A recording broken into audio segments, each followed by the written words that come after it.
Hi, in a previous video I showed you how to use the pre-installed borders that are in the ScanNCut canvas software here to create frames and mats for card making or scrapbooking. In this video I'm going to show you how to just take a basic shape of any kind and create the same thing, because there may not be a design in the borders that you particularly want to use. So I'm going to, in this particular instance, I'm going to show you how to make it using a circle, but you could trace a design and the same thing would work. You can use any of the designs in this basic shapes library to do this same effect, but today we're going to use a circle. So I'm going to create a circle, I'm going to right click, duplicate, right click, duplicate, so I've got three. Going to drag an imaginary box around all three, and I'm going to align them centrally and to the middle so they're all directly on top of each other. Drag an imaginary box around them again and right click and group. If you don't group, you can't resize them all together. Holding the shift key down on your keyboard, I'm going to drag this corner in and I'm going to make them roughly about an inch. Now I'm going to right click and ungroup so I can separate them, and as I click on each one you'll see I've got three. So I'm going to slightly overlap two of them. I'm going to drag an imaginary box around them, go edit, align, bottom, so they line up now evenly on the bottom. Just do that again to make sure it did it. This one, I'm going to hold down the shift key, drag it in and make it a bit smaller. I'm going to make it about 3/4 of an inch or thereabouts, and I'm going to put that one on top. I'm just going to zoom in a little so you can see what I'm doing. Okay, now this one we want centrally to these two, so I'm using the arrows on my keyboard and doing it by eye so that it looks fairly even. And then we don't want this much of an overlap, so I'm going to use the up arrow on my keyboard. So we seem to have got fairly even overlap there now. I'm just going to zoom out.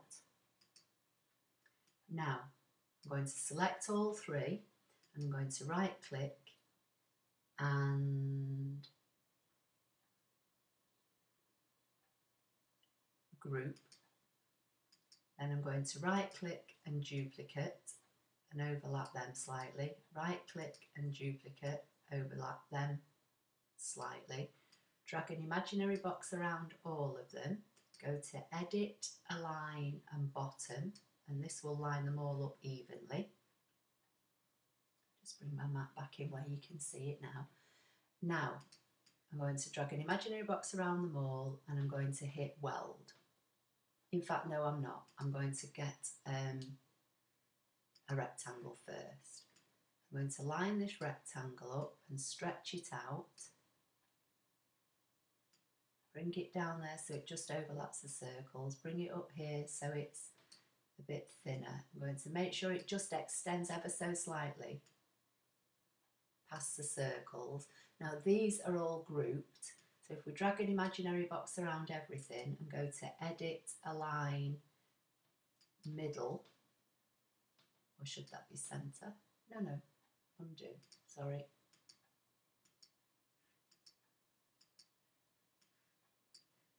Edit, align, bottom, and then we want to select the rectangle and scoot it down. So we know now that they're evenly centred to each other. And we just got a little bit of an overlap here. Drag an imaginary box around everything and hit the weld button.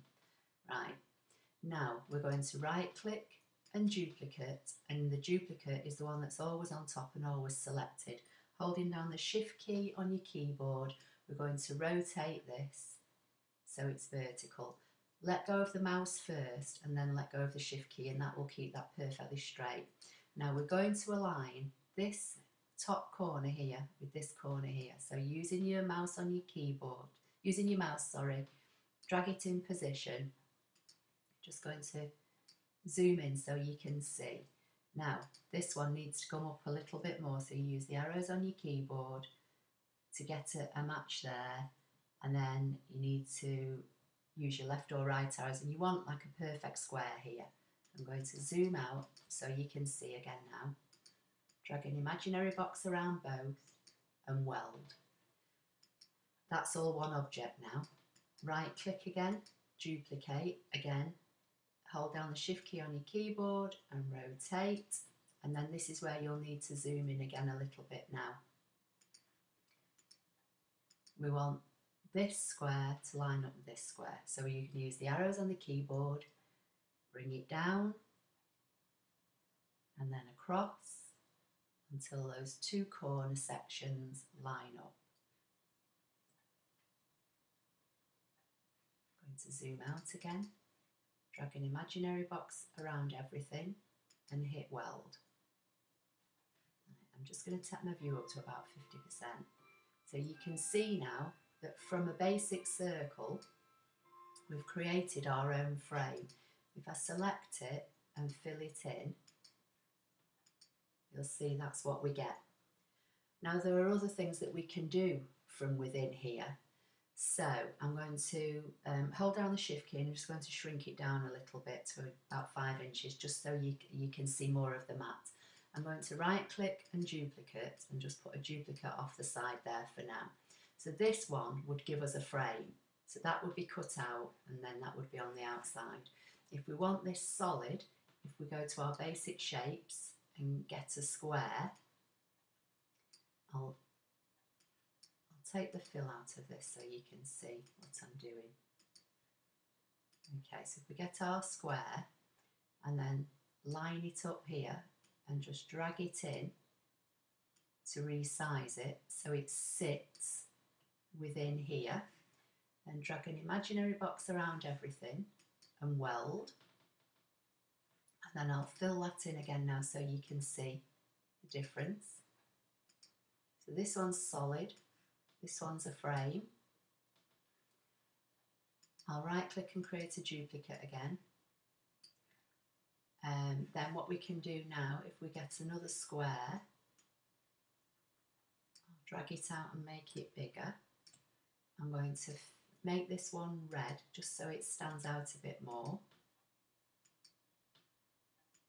Going to bring this one in, place it there. Now it looks as though it's hidden, but it's just behind, so we need to go to Edit, Order, Bring to Front. That puts the black one on top of the red one now. Drag an image. Let's just move these out of the way so we can get this. Drag an imaginary box around both, so they're both selected. Go to Edit, Align, Center and Middle, and that puts them exactly in the middle of each one. And depending on how big you make this outer box, this red box will determine how much space you have around, but for now we'll leave it like that. Drag an imaginary box around everything, and if we go to this last icon here, which is Subtract, it will take out the design.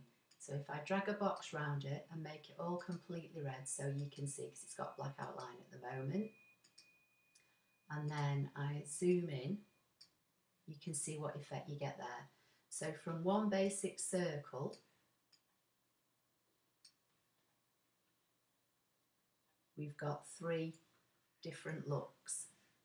And you can do that with anything. I've tried it with all different shapes within here. You can do it with the stars, anything, hearts, clubs. I'll try and show you, if I can, a few that I've already done. All you would obviously do then is save your give your name a project, save it, and then you can download it. Obviously, you don't have to cut them this size. You could make this as big as your 12-inch mat and cut it as a mat for a scrapbook page. You can do whatever you want with it, really.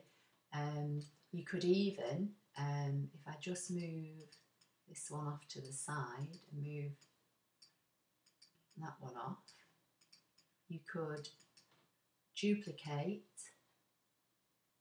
and you could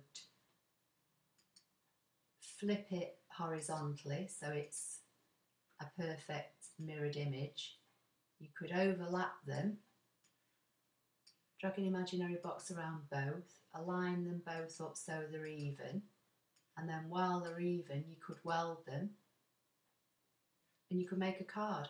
That could be a card that folds down the middle, protect the fill out of it. There's so much you can do with basic shapes. I'll just move that off and I'll bring in, these are the ones I did earlier. Just bring them in to show you, into view. I welded a square like we did there. This one I welded an initial in the middle. So that's a different look. And here they are cut out of pale blue card, and I've just put them on a piece of dark blue card just so you can see how they look. That's when they're actually cut out on the ScanNCut machine. So I hope you found that helpful. Please like and subscribe if you want to see more. If you've got any comments or you're stuck with anything, just let me know. If I go to my project library, and I'll show you a few just before we finish that I've already done. As I say, you can do this technique with any of the shapes in the basic shapes, but you can also do it with any shape you find on the internet. Find a shape. That's going to be my next project, but here's all the others I've done. I've done it with different scallops and hearts, so you can make clovers. The possibilities are endless. Anyway, thank you for now.